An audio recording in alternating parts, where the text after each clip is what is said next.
नमस्कार, मैं अंजलि मिश्रा। स्वागत है आप सभी का द न्यूज में। लोकसभा चुनाव के बाद इंडी गठबंधन में लगातार फूट की खबरें सुर्खियां बिटोरती नजर आ रही है। लगातार इसे लेकर तरह तरह के बयानबाजियां देखने के लिए मिल रही है। उत्तर प्रदेश में समीकरण बिगड़ रहा तो बंगाल में भी समीकरण खराब होते नजर आ रही है। अल्पसंख्यक दर्द और टीएमसी ने जो है काफी कुछ कहा तो बीजेपी ने भी चुटकी ली, क्योंकि कांग्रेस के अधीर रंजन चौधरी अब बागी सुर अपनाते नजर आ रही है और इससे साफ तौर पर समझ आ रहा है कि कांग्रेस की मुश्किलें और छवि दोनों ही बंगाल में बुरी तरीके से खराब होती नजर आ रही है।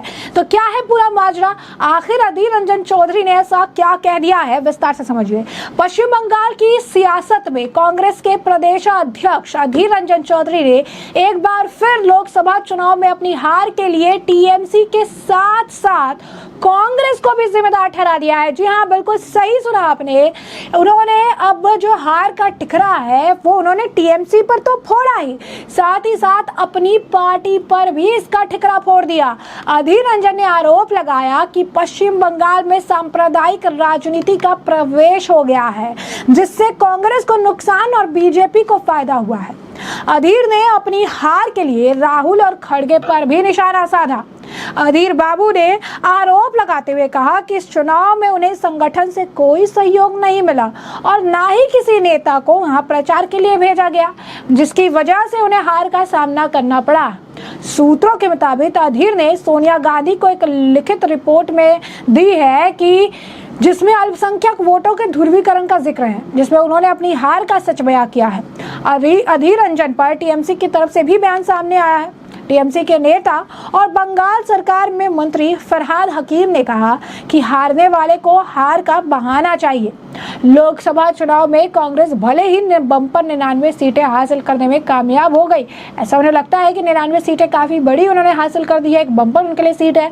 लेकिन जैसा कि बीजेपी कहती रही है कि उन्हें 100 में 99 नहीं बल्कि 450 में 500 में जो है 99 उन्हें मिला है, लेकिन वो इसे लेकर इस तरीके से दिखा रहे हैं जैसे 100 में उन्होंने 99 सीटें हासिल की है।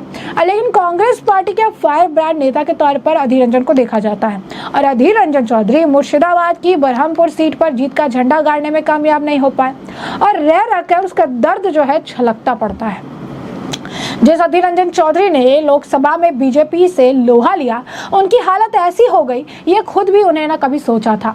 अधीर हुए चौधरी ने आलाकमान से मुलाकात में कहा कि पश्चिम बंगाल में सांप्रदायिक राजनीति का प्रवेश हो गया। पहले बंगाल में ऐसी राजनीति से दूर था, बंगाल में ऐसी राजनीति नहीं होती थी। मुझे हराने के लिए टीएमसी ने हिंसा का सहारा लिया। ममता बनर्जी का मेन टारगेट मुझे हराना था। मुझे सांप्रदायिक राजनीति का शिकार बनाया गया। अधीर के दर्द पर भाजपा ने भी चुटकी लेने में देर नहीं लगाई। केंद्रीय मंत्री सुकांता मजूमदार ने भी अधीर के बयान में सच दिखता है, इसलिए उन्होंने कहा कि हकीकत तो ये भी है कि लोकसभा चुनाव में कांग्रेस का कोई भी बड़ा नेता अधीर रंजन के लिए प्रचार करने के लिए नहीं पहुंचा।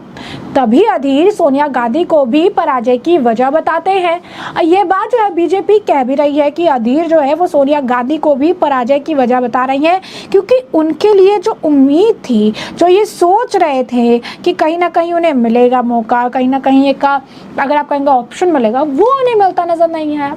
अब ये देखना दिलचस्प होगा कि अधीर ने सोनिया गांधी से मुलाकात करके आखिरी हथियार चल दिया है। अब अगर उनकी सुनवाई और अपेक्षा हुई तो क्या वो बंगाल में कांग्रेस के बागी बन जाएंगे, क्योंकि लगातार उन्हें ऐसा लग रहा है कि कांग्रेस ने उन्हें सुनना बंद कर दिया है। कांग्रेस उनकी हालत नहीं समझ रही, कांग्रेस को उनके दर्द नहीं दिखते, कांग्रेस को उनकी चीजें समझ नहीं आ रही है, कांग्रेस ने आंखें मूंद ली है। लेकिन क्या ऐसा है, क्या सोनिया गांधी ने सच में ही अधीर रंजन के लिए अपनी आंखें मूंद ली है? क्या सोनिया गांधी को सच में अधीर रंजन का दर्द नहीं दिखता है? क्योंकि अधीर रंजन चौधरी लगातार अपने दिल का दर्द बयां कर रहे हैं और ये कह रही हैं कि उन्हें हराने के लिए हिंसा का उपयोग किया गया। उन्होंने ये भी कहा कि बाकी जगहों पर कांग्रेस के जो बड़े बड़े नेता थे वो आए और उन्होंने बाकी लोगों के लिए डटकर जो है प्रचार किया, खूब प्रचार प्रसार किया, लेकिन उनके लिए कांग्रेस का कोई बड़ा नेता, ना राहुल गांधी ना खड़गे, कोई भी व्यक्ति आके सामने खड़ा नहीं हुआ, ना उनके लिए प्रचार किया, ना उनके लिए जो है आम जनता से संवाद किया, तो कहीं ना कहीं अपनी हार के पीछे एक बड़ा जिम्मेदार जो है अधीर रंजन चौधरी अपने ही कांग्रेस और तृणमूल कांग्रेस को मान ही रहे थे, लेकिन अब कांग्रेस के नेताओं को भी अपने हार की वजह मानने लगे हैं। सोनिया गांधी को भी अपनी हार की वजह मानने लगे हैं, राहुल गांधी और खड़गे को भी अपनी हार की वजह मानने लगे हैं, जो उनके बयानों से साफ दिख रहा है। और जैसा कि हमने कहा कि बंगाल में समीकरण जो है लोकसभा चुनाव के तुरंत बाद ही खत्म हो गए थे। बंगाल में समीकरण लोकसभा चुनाव के तुरंत बाद खत्म हुए थे, जब बंगाल में ये कह दिया गया था तृणमूल कांग्रेस के द्वारा, और कांग्रेस ने भी कहा था कि अब होने वाले विधानसभा चुनाव हम तो अलग अलग ही लड़ेंगे। क्यों अलग लड़ेंगे? क्योंकि उन्होंने ये बात साफ कही थी कि जो लोकसभा चुनाव थे उसमें हमारा गठबंधन था, उसमें हमारा गठजोड़ था, लेकिन विधानसभा चुनाव में हमारा कोई गठबंधन, कोई गठजोड़ नहीं है। हम अपने अपने हिसाब से अपनी अपनी जगहों पर चुनाव लड़ेंगे, और यहाँ पर कांग्रेस जो है हमारे अगेंस्ट में थी, है और हमारी विपक्ष ही रहेगी। अब अधीर रंजन का दर्द झलका है, तो भाजपा ने भी इस मामले को लेकर मौका नहीं छोड़ा। इस वजह से उन्होंने कांग्रेस को भी आड़े हाथ लिया और टीएमसी पर भी निशाना साधा, और इसी लिस्ट में केंद्रीय मंत्री सुकांत मजूमदार ने अधीर के बयान को सच मान लिया और कहा कि इसमें बयान में उनके सच दिखता है, उनका दर्द दिखता है।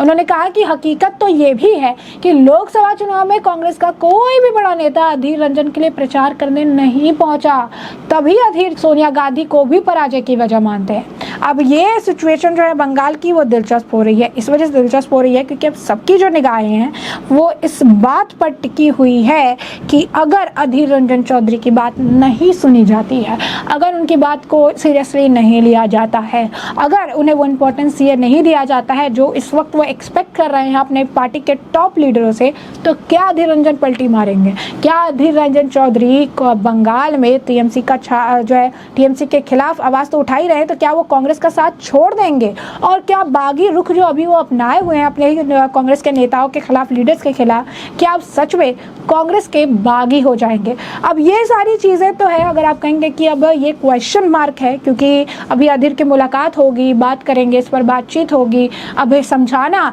बुझाने का एक दौर जो है चलने वाला है। इसके बाद ही इस बात पे कुछ निष्कर्ष निकल कर सामने आएगा, जिससे हम आपको रखेंगे अपडेटेड। तो फिलहाल के लिए हमने आपको ये जो पूरा मामला है ये बड़े विस्तार से बताया है कि ये पूरा मामला क्या है, किस तरीके से पश्चिम बंगाल में तृणमूल कांग्रेस और कांग्रेस के समीकरण खराब हो रहे हैं, और अब कांग्रेस के ही, अगर आप कहेंगे फायर ब्रांड नेता अधीर रंजन चौधरी अब कांग्रेस के ही आला कमान राहुल गांधी, मल्लिकार्जुन खड़गे और सोनिया गांधी पर अपनी हार की जिम्मेदारी का ठिकड़ा फोड़ते नजर आ रहे हैं। और दिलचस्प बात यह है कि कांग्रेस ने हाल ही फिलहाल में अपने नेताओं को कहा था कि जो हार हुई है उसकी वजह बताते हुए कई नेताओं को कहा था कि इसका जवाब देना होगा कि इन जगहों पर अगर वो हारे हैं तो इसके पीछे का कारण क्या है। कई अगर देखिएगा राजस्थान में भी स्थिति ऐसी थी जहां पर एक दूसरे पर निशाना साध रहे थे, राहुल गांधी ने भी हार की जिम्मेदारी लेने से इनकार कर दिया था, और यहाँ पर तो अधीर रंजन चौधरी खुलेआम कहते हैं कि मेरे ही पार्टी के नेताओं ने मेरे ही लिए प्रचार करना सही नहीं समझा और इसी वजह से मुझे हार का मुंह देखना पड़ा है। तो ऐसे में हमने आपको जो पूरा मामला है विस्तार से बताया, इस मामले पर अब आपकी भी जो राय हो हमें कमेंट सेक्शन में कमेंट करके जरूर से जरूर साझा करिएगा। धन्यवाद।